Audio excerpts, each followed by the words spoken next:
მოგესალმებით კოლეგებო, ქორუმი არის და შეგვიძლია შევუდგეთ მუშაობას, ხდომას გახსნილად ვაცხადებ.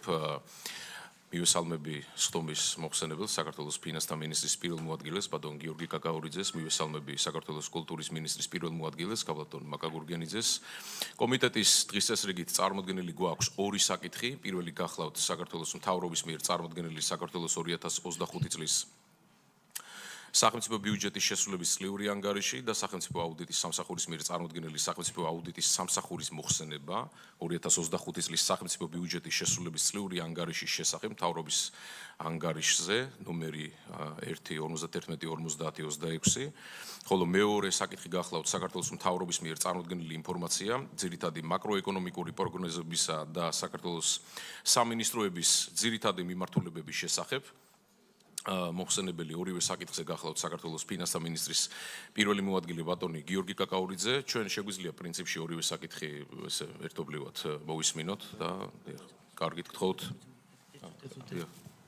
ვინაიდან მოგესალმებით, ვინაიდან გაერთიანებული სტომა გვაქვს ევროპასთან ინტეგრაციის, დიასპორის და კულტურის კომიტეტების, ჩვენ პირველ ყოვლისა რა თქმა უნდა მივესალმებით სამივე კომიტეტის წევრებს, დამცრე საზოგადოებას, ბატონ გიორგის.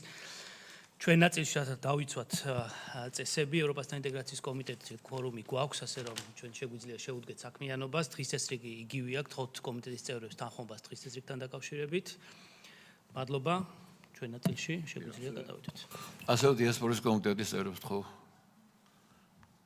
მადლობა და მოგახსენებთ, რომ ხდომას ესწრებიან საგარეო საქმეთა სამინისტროდან ბატონი გიორგი ნათლიშვილი, ადმინისტრაციული დეპარტამენტის დირექტორი და მისი მოადგილე ბატონი მამუკო ბარათაშვილი. მადლობა. დიდი მადლობა, მოგესალმებით. წარმოგიდგენთ ინფორმაციას გასული წლის ბიუჯეტის შესრულებასთან დაკავშირებით და ასევე იმ პროგნოზებს, რომელიც წლევანდელი ბიუჯეტის და მაკროეკონომიკური პროგნოზების განახლება გვაქვს და პროგნოზები, რომელიცაც დაფუძნებული იქნება უკვე 2027 და შემდგომი წლების ბიუჯეტები. დავიწყებ ანგარიშით. ჩვენ გასულ წელს ბიუჯეტი დავგეგმეთ 6%-იანი ეკონომიკური ზრდის პროგნოზით, მთლიანი შიდა პროდუქტის მოცულობა განსაზღვრული იყო 99.2 მილიარდი ლარის ოდენობით, ხოლო ბიუჯეტის დეფიციტი განსაზღვრეთ მთლიანი შიდა პროდუქტთან მიმართებაში 2.5%-ის ოდენობით. შესაბამისად, აქედან იყო დათვლილი ვალის მაჩვენებელიც, რაც წლის ბოლოსთვის პროგნოზით შეადგენდა 35.9%-ს. ჩვენ წლის პირველი ნახევრის გასვლის შემდგომ ანალიზი გავუკეთეთ მაკროეკონომიკურ დინამიკას, ტენდენციებს ქვეყანაში, რის შემდგომაც განვაახლეთ პროგნოზები, კერძოდ რეალური ეკონომიკური ზრდა განისაზღვრა 7.2%-ის ოდენობით, გაიზარდა ნომინალური მთლიანი შიდა პროდუქტის მაჩვენებელი 104.4 მილიარდ ლარამდე, ბიუჯეტის საგადასახადო შემოსავლები დაახლოებით 200 მილიონ ლარამდე გაიზარდა და 25.505 მილიონი ლარი იყო. ბიუჯეტის დეფიციტი შენარჩუნდა 2.5%-ის დონეზე, ხოლო ვალის მაჩვენებელი შემცირდა 34.1%-ის დონემდე. ფაქტიურად ჩვენ უკაცრებით კიდევ უფრო მაღალი ეკონომიკური ტენდენციები ჰქონდა, ჩვენ საბოლოო ჯამში მივიღეთ რეალური ეკონომიკური ზრდა 7.5% და ნომინალური შიდა პროდუქტის მაჩვენებელი 104 მილიარდ 598 მილიონი ლარი, რაც 12.4%-ით არის ნომინალური ზრდა წინა წელთან შედარებით. ერთსულ მოსახლეზე მთლიანი შიდა პროდუქტი შეადგენდა 28 მილიარდ 28.235 ლარს, რაც დოლარში გამოსახული 10.296 დოლარი იყო. ძირითადად მაინც კერძო სექტორის როლი იყო აღსანიშნავი ეკონომიკური ზრდის ნაწილში. 2025 წელს წინა წელთან შედარებით ბიზნეს სექტორის ბრუნვის მოცულობა 12.4%-ით გაიზარდა, ხოლო საწარმოთა მიერ გამოშვებული პროდუქციის ღირებულება 13.4%-ით. ჯამში მეოთხე კვარტალს თუ შევხედავთ, წინა წლის მეოთხე კვარტალთან შედარებით ბიზნეს სექტორში დასაქმებულთა რაოდენობა 27.3 ადამიანით გაიზარდა და ჯამში 839.000 გადააჭარბა ბიზნეს სექტორში დასაქმებულთა მონაცემება. ეს არის მეოთხე კვარტლის მაჩვენებლები. ინფლაცია გასულ წელს იყო საშუალო მაჩვენებელი 3.9%-ის დონეზე, წლის ბოლოსთვის 4%-ს შეადგენდა. რაც შეეხება საგარეო სექტორს, რაც მნიშვნელოვანი ფაქტორია ეკონომიკური ზრდის ნაწილში, დავიწყებ ვაჭრობით. გასულ წელს საგარეო სავაჭრო ბრუნვა გაიზარდა ჯამში 10.3%-ით და 25 მილიარდ 863 მილიონი დოლარი შეადგინა. აქედან ექსპორტის მაჩვენებელი იყო 7 მილიარდ 291 მილიონი დოლარი, რაც 11.2%-ით აღემატებოდა 24 წლის მაჩვენებელს, ხოლო იმპორტის ნაწილში ჯამურ თანხამ შეადგინა 18 მილიარდ 572 მილიონი დოლარი, რაც 10%-ით აღემატებოდა 2024 წლის მაჩვენებელს. თუ სავაჭრო პატრონებს თუ შევხედავთ, პირველ ადგილზე არის ევროკავშირი 21.6%-ით, მერე შემდგომ მოდის თურქეთი 12%-ით, ამერიკის შეერთებული შტატები 11.1%-ით, რუსეთი 10.4%-ით და ჩინეთი 8.9%-ით. საგარეო სექტორის მეორე მიმართულება ტურიზმი, რაც რა თქმა უნდა მნიშვნელოვანი კომპონენტია ჩვენს ეკონომიკაში, ჯამში გასულ წელს საქართველოს ეწვია 6.856.000 საერთაშორისო ვიზიტორი, აქედან უშუალოდ ტურისტული ვიზიტორების რაოდენობა იყო 5.522.000-მდე, რაც 8.4%-ით მეტია გასულ წელთან შედარებით და რაც შეეხება უკვე ტურიზმიდან მიღებულ შემოსავლებს, ჯამში იყო 4 მილიარდ 690 მილიონი დოლარი, რაც დაახლოებით 6%-ით, დაახლოებით 265 მილიონი დოლარით აღემატება 2024 წლის მაჩვენებელს. ასევე გაზრდილია ფულადი გზავნილები, წმინდა ფულადი გზავნილები 8.2%-ის გვაქვს და 2024 წელთან შედარებით 3 მილიარდ 228 მილიონი დოლარი შეადგინა, დაახლოებით 255 მილიონი დოლარით მეტი იყო 2024 წელთან მიმართებაში. და ბოლოს საგარეო სექტორიდან ეს არის ინვესტიციები, გასულ წელს პირდაპირ უცხოური ინვესტიციების მაჩვენებელი 7.6%-ით გაიზარდა, მილიარდ 688 მილიონ დოლარს გადააჭარბა. აქ დაგვქონდა როგორც სააქციო კაპიტალის ნაწილში, ასევე რეინვესტირების მიმართულებით და თუ შევხედავთ სექტორებს, საფინანსო და სადაზღვევო სექტორი იყო მთავარი წარმმართველი 607 მილიონი დოლარი ამ სექტორში იყო, შემდგომ მოდის უძრავი ქონება და ტრანსპორტი, შესაბამისად 185 და 166 მილიონი დოლარის ოდენობით.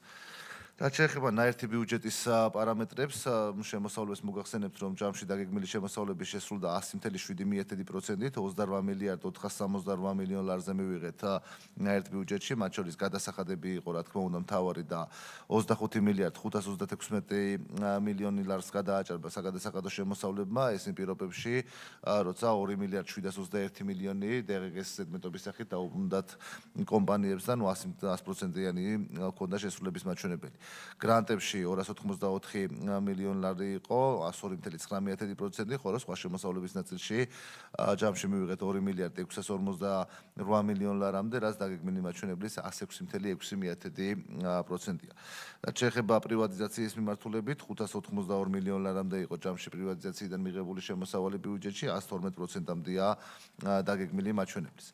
რაც შეეხება ნაერთი ბიუჯეტის მნიშვნელოვან პარამეტრებს, სხვა ეს არის ბიუჯეტის დეფიციტი, ჩვენ ახსენე 2.5%-ის ფარგლებში იყო დაგეგმილი, ნაერთი ბიუჯეტის დეფიციტი ჩვენ მივიღეთ საბოლოო ჯამში, ვინაიდან გადაჭარბებით ჰქონდა შემოსავლების მიღებული და ხარჯებშიც გარკვეული ეკონომიები იყო, ჯამში მივიღეთ 1.4% ნაერთი ბიუჯეტის შემთხვევაში, ხოლო ერთიანი ბიუჯეტის შემთხვევაში საერთოდ 0.3% იყო დეფიციტის მაჩვენებელი. რაც შეეხება ვალის საბოლოო პარამეტრმა შეადგინა მთლიანში და პროდუქტთან მიმართებაში 34.4%. ანუ 39.9 იყო თავდაპირველად დაგეგმილი ამაზე უკვე ვისაუბრე. რაც შეეხება უშუალოდ სახელმწიფო ბიუჯეტის ნაწილში, აქაც შემოსავლების ნაწილი გვაქვს 100.8%-ით შესრულებული, ხარჯვითი ნაწილი არის 99.2%-ით და შემოსავლების მხარეს დავიწყებ, ჯამში სახელმწიფო ბიუჯეტის შემოსავლებმა გასულ წელს შეადგინა 23 მილიარდ 991 მილიონ ლარზე მეტი, რაც დაგეგმილი მაჩვენებლის 100.7%-ია, მათ შორის გადასახადების სახით მიიღო სახელმწიფო ბიუჯეტმა 21 მილიარდ 957 მილიონ ლარზე მეტი, 100%-ზე მაღალია შესრულების მაჩვენებელი, გრანტების სახით მივიღეთ 279 მილიონ ლარზე მეტი და აქაც გადაჭარბება გვაქვს, ისევე როგორც სხვა შემოსავლებში მილიარდ 754 მილიონი ლარი და აქ 3.8%-ია შესრულების მაჩვენებელი.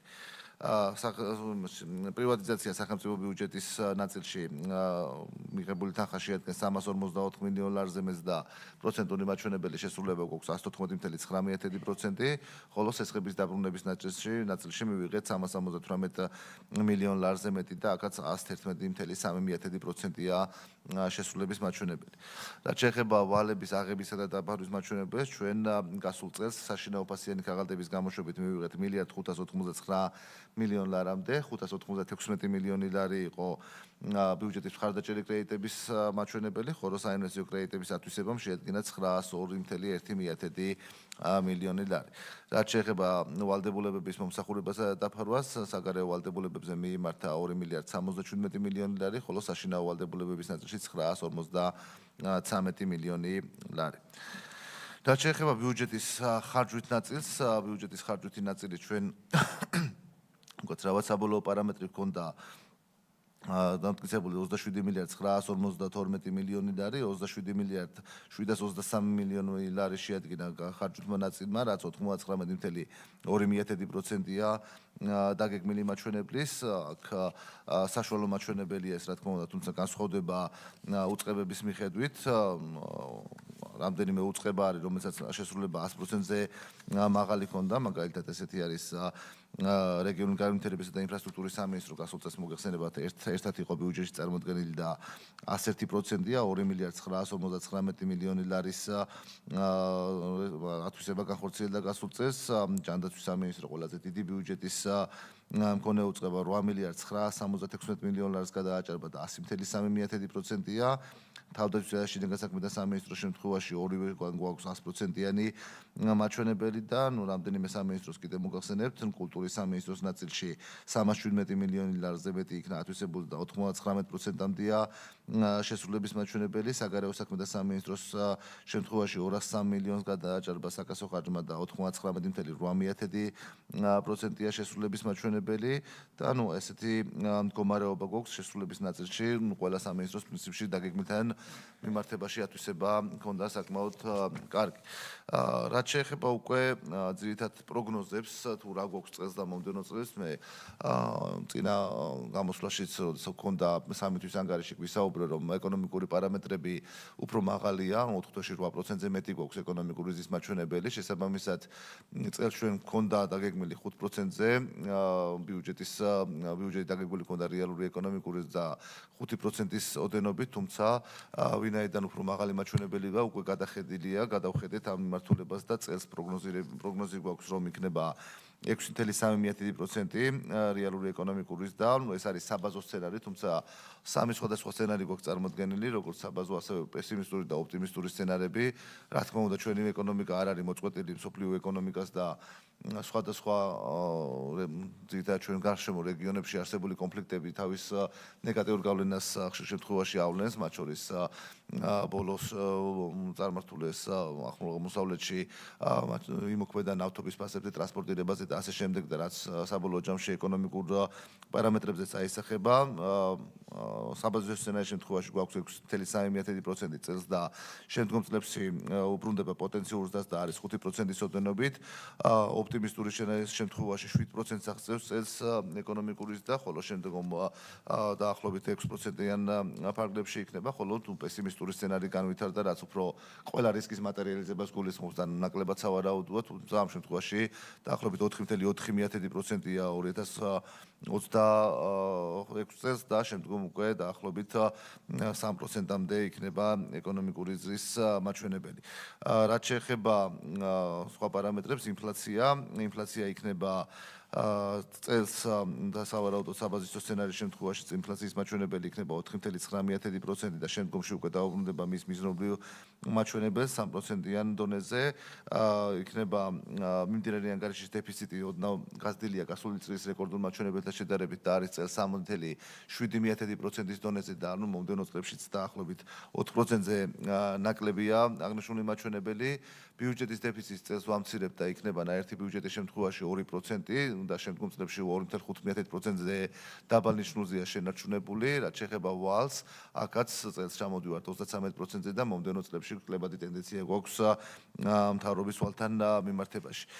ნუ ეს არის ის პარამეტრები, რომლის ფარგლებში ჩვენ დავიწყებთ მუშაობას უკვე უწყებებთან და შემდგომ თქვენთან წარმოვადგენთ ბიუჯეტს. ამ პარამეტრებზე იქნება დათვლილი როგორც საგადასახადო შემოსავლები, რომელიც დაახლოებით 24%-ზე უნდა დაბლა იქნება მთლიანში და პროდუქტთან მიმართებაში, ასევე ყველა ეს ხარჯვითი ნაწილი აი ამ მოცემულობით მოხდება მისი დაგეგმვა, რა თქმა უნდა, ის სახელმწიფოს მიერ აღებული ვალდებულებები იქნება ყველა შენარჩუნებული და უკვე ჯერ სამთვიანი მუშაობა სამინისტროების შიგნით, შემდგომ თქვენთან გაგრძელდება იმისთვის, რომ როგორც 27 წლის, ასევე შემდგომი წლების ბიუჯეტები იყოს დაგეგმილი აი ამ ძირითადი პარამეტრების ფარგლებში. დიდი მადლობა, თუ კითხვებია, რა თქმა უნდა, მზადვარ კითხვებს უპასუხო. მადლობა, ბატონო გიორგი, კითხვები ხომ არ არის? საზრებები? მადლობა. მადლობა ბატონ გიორგი წარმოდგენილი ინფორმაციისთვის. ჩვენთან ჩვენი ევროპასთან კონკრეტულად ევროპასთან ინტეგრაციის კომიტეტის ნაწილში რაც არის მნიშვნელოვანი საინტერესო ამ ნაწილში კარგი ინფორმაცია გაქვთ და ამიტომ მისასალმებელია ეს ტენდენციები რაც შეეხება იგივე ევროკავშირთან ვაჭრობის საკითხებს ზოგადად ფისკალურ წესებს ამ საბიუჯეტო წესების დაცვის ნაწილში რა თქმა უნდა მნიშვნელოვანია რომ ყევების მიუხედავად ქვეყანამ შეძლო რეგიონულ ყევებს გულისხმობ და ზოგიერთ შემთხვევაში გარკვეულ პერიოდებში შიდა პოლიტიკური არასტაბილურობის მიუხედავად შეძლო ქვეყანამ ამ ძირითადი წესების დაცვა მიუხედავად იმისა, რომ ძალიან ბევრ ძლიერ ქვეყანას თუნდაც უჭირს ამ კაცრი წესების დაცვა, იქნება ეს საბიუჯეტო დეფიციტის ნაწილი მთავრობის ვალით ასე შემდგომ. ამიტომ ამ ნაწილში რა თქმა უნდა მისასალმებელია თქვენი საქმიანობა, თქვენი სამინისტროს კონკრეტულად და მთლიანი მთავრობის საქმიანობა. აქ ნაკლები კითხვები მექნება, მინდა კითხოთ აი აუდიტის სამსახურის მიერ წარმოდგენილი ანგარიშთან დაკავშირებით. იქ არის ცალკეული ხარვეზები აღნიშნული, რომელიც ზოგი შეიძლება ობიექტურად, სუბიექტურად ვიმსჯელოთ, შეიძლება ესე ყოფილიყო, ეს ან არ ყოფილიყო. თქვენი აზრი რო გითხრათ რა ამ ნაწილში, აი გარკვეულ ხარვეზებთან დაკავშირებით, როგორ ფიქრობთ, რამდენად არის იმისი შესაძლებლობა, რომ შემდგომი წლების ხარჯვის ნაწილში ეს ხარვეზები იყოს აღმოფხრილი, სადაც ამისი რა თქმა უნდა ობიექტური გარემოებები არსებობს. მადლობა. კონკრეტულად ერთ მაგალითს გეტყვით, აი თუნდაც ამ ხარჯების თანაბრად გადანაწილებასთან დაკავშირებით, როგორც წესი წლის ბოლოს ხდება ხოლმე ძალიან დიდი ნაწილის დაგროვება და მერე ხარჯის ათვისება, თუნდაც აი ამ ნაწილში. მადლობა. გამარჯობა. მოგესალმებით ბატონო გიორგი. გზავნილები ბიუჯეტის პირდაპირ შემოსავალი არ არის, მაგრამ ბიუჯეტის საგადასახადო ბაზას ზრდის. მე თქვენი საუბრეთ, ესე იგი წარმატებით შესრულებაზე ბიუჯეტის და მე მინდა გკითხოთ ბიუჯეტის ამ წარმატებულ შესრულებაში რა წილი უჭირავს მთავრობის ეკონომიკურ პოლიტიკას და რა წილი უჭირავს დიასპორის საკუთარ ოჯახებში გამოგზავნილი მილიარდების წილს. ასევე მაინტერესებს ესე იგი რა მოცულობის საგადასახადო შემოსავლები მიიღო სახელმწიფო ბიუჯეტმა, ესე იგი ამ გზავნილებით დაფინანსებული მოხმარების და ეკონომიკური აქტივობის შედეგად. მადლობა.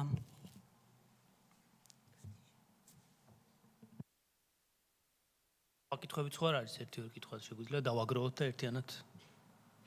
კარგად, ბატონო.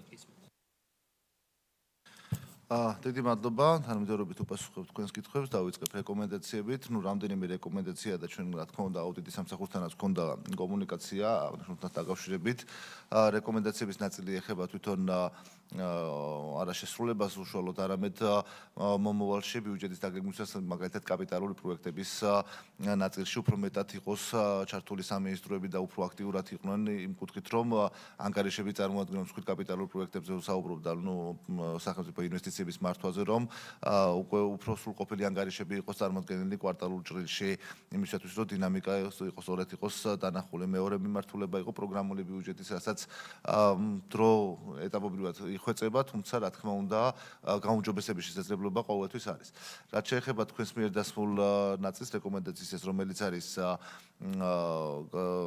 ხარჯვითი ნაწილის განსხვავებული თვეებს შორის, ეს მინდა კიდევ ერთხელ გავიმეორო და ბევრჯერ მithქვამს, რომ იქნება ყოველთვის უფრო მეტად დატვირთული მეოთხე კვარტალი და დეკემბერი და თუ შევცვლით ჩვენ საბიუჯეტო წელს პირობითად, იქაც დიდი ალბათობით ბოლო თვე იქნება დატვირთული, დეკემბერი ბევრს წაიღებს მაინც, მაგრამ თუ პირობითად წელი დამთავრდება იანვარში, იანვრის ხარჯის გაიზრდება, რაც წელს ძალიან ცოტა გვაქვს, ამიტომ ეს პროცედურულად მიდის, შესყიდვების ნაწილი არის წლის პირველ კვარტალში, შემდეგ შესრულებები და ნოემბრის შესრულების და დეკემბრის ნაწილის შესრულების დიდი ნაწილი ხდება ხოლმე თავს იყრის დეკემბერში, მათ შორის ბევრ პროექტის შემთხვევაში ვადა არის დაწესებული წლის ბოლომდე და შესაბამისად ხდება, რომ ანაზღაურებაც პროექტებისაც და სხვა შესყიდვების შემთხვევაშიც არის უფრო მეტად წლის ბოლოს. თუმცა გასულ წელს იყო შედარებით უფრო მაღალი, გამომდინარე იქიდან, რომ ჩვენ ნოემბრის ბოლოს შევიტანეთ ბიუჯეტის ცვლილებები და გარკვეული ეკონომიების გადანაწილება მოვახდინეთ, ამიტომ ის ცვლილებები, რაც იყო განხორციელებული 2025 წლის ნოემბრის ბოლოს, რომელიც დეკემბერში დამტკიცა, ეს რა თქმა უნდა მათი ხარჯვა განხორციელდა დეკემბერში და ესეთ შემთხვევებში გვექნება ხოლმე. თუმცა აქედან ისიც არის გასათვალისწინებელი, რომ ნაწილი უკვე შესრულებული სამუშაოების ანაზღაურება მოხდა დეკემბერში, მაგალითად რთველის ნაწილი, რომელიც დეკემბერში დაუმატეთ თანხა სოფლის მეურნეობის სამინისტროს, გარემოსდაცვისა და სოფლის მეურნეობის სამინისტროს, იქ უკვე ვალდებულება იყო აღებული და ჩასარიცხი იყო ეს თანხები, ანუ მანამდე შესრულებული იყო, თუმცა ბიუჯეტის ცვლილების პროცედურა იყო გასავლელი და ამის მერე მოხდა თანხების დამატება. ანუ მსგავსი განსხვავებები იქნება, თუმცა ზოგადად წლის მეოთხე კვარტალი ყოველთვის გვექნება ჩვენი კლიმატური პირობებიდან და ჩვენი შესყიდვის დაწყებისა და დასრულების და საბიუჯეტო წლისგან გამომდინარე, ყოველთვის იქნება მეოთხე კვარტალი უფრო აქტიური ვიდრე წინა კვარტალი. რაც შეეხება წილი დიასპორაში, მე ვახსენე ორივე ციფრი, 105 მილიარდი იყო ჯამურად ქვეყნის ეკონომიკა და აქედან ქვეყნის ეკონომიკას რა თქმა უნდა მათ შორის შეადგენს ის თანხები, რომელიც ჩვენმა მოქალაქეებმა დიასპორიდან მიიღეს, რაც იყო დაახლოებით თუ ლარებში გადავიყვანთ დაახლოებით 7 მილიარდ ლარამდე, ეს შეიძლება ითქვას, რომ 7%-ია დაახლოებით, 7-დან 8%-მდე დაახლოებით, რაც დიასპორიდან მიღებული წილით ხდება მოხმარების დაფინანსება, თუმცა ამ მოხმარებაში უნდა გავითვალისწინოთ არის როგორც ადგილობრივი მოხმარება, ასევე იმპორტი და მათ შორის სხვადასხვა მანქანის იქნება თუ ასე შემდეგ სხვადასხვა მიმართულებით, ზოგადად რაც იმპორტი გვაქვს ქვეყანაში, იგივე პროპორცია არის სავარაუდოდ იმ ადამიანებს შორისაც, ვისაც დიასპორიდან ხდება თანხის მიმართვა. ამიტომ წილი უჭირავს ქვეყნის ეკონომიკაში, უჭირავს დაახლოებით ესე 7%-ის ფარგლებში და თუ გადასახადებში გადავთვალოთ ამას, რაც გადასახადების შემოვიდა, მისი იგივე უნდა დავთვალოთ, დაახლოებით 7% უჭირავს, თუმცა ეს არის მოხმარება, ამიტომ ყველა გადასახადზე ამას ვერ ვიტყვით, მაგალითად მოგების გადასახადი რო შემოდის ქვეყანაში 2 მილიარდი, ეს რა თქმა უნდა ნაკლებად არის დამოკიდებული და უფრო ექსპორტზე ორიენტირებული კომპანიების მხრიდან არის, მაგრამ ჯამურად თუ ავიღებთ არის დაახლოებით 7% დიასპორის მიერ ჩარიცხული თანხა, რაც ქვეყნის ეკონომიკაზე მოქმედებს. დიდი მადლობა.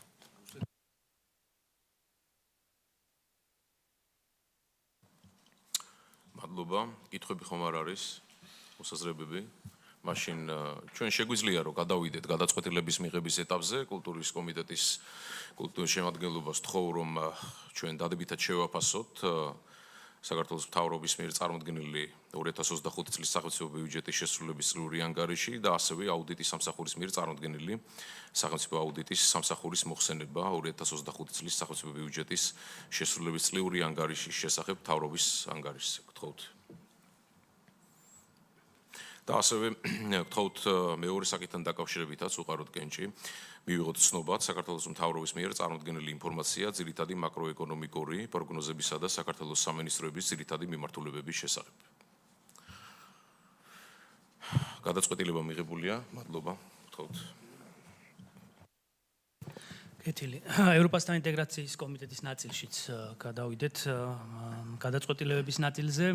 ესე იგი პირველ გთხოვთ ხარდაჭერას კომიტეტის წევრებს პირველ საკითხზე, რომელიც არის მთავრობის მიერ წარმოდგენილი საქართველოს 2025 წლის სახელმწიფო ბიუჯეტის შესრულების წლიური ანგარიში და აუდიტის სამსახურის მიერ წარმოდგენილი სახელმწიფო აუდიტის სამსახურის მოხსენება 2025 წლის სახელმწიფო ბიუჯეტის შესრულების წლიური ანგარიშის შესახებ მთავრობის ანგარიშთან დაკავშირებით. გთხოვთ ხარდაჭერას კომიტეტის წევრებს და ასევე მეორე საკითხის არის საქართველოს მთავრობის მიერ წარმოდგენილი ინფორმაცია ძირითადი მაკროეკონომიკური პროგნოზებისა და საქართველოს სამინისტროების ძირითადი მიმართულებების შესახებ, ასევე გთხოვთ კომიტეტის წევრებს აღნიშნული ინფორმაციის ხარდაჭერისთვის. დიდი მადლობა. ასევე ვთხოვ დიასპორის კომიტეტის წევრებს ხარი დაუჭიროთ წარმოადგენელგან. პირველ საკითხს. მადლობა. მეორე საკითხს. მადლობა. დიდი მადლობა. შესაბამისად, გადაწყვეტილება მიღებულია და გაერთიანებული კომიტეტების ხდომა შეგვიძლია დახურულად გამოაცხადოთ. მადლობა.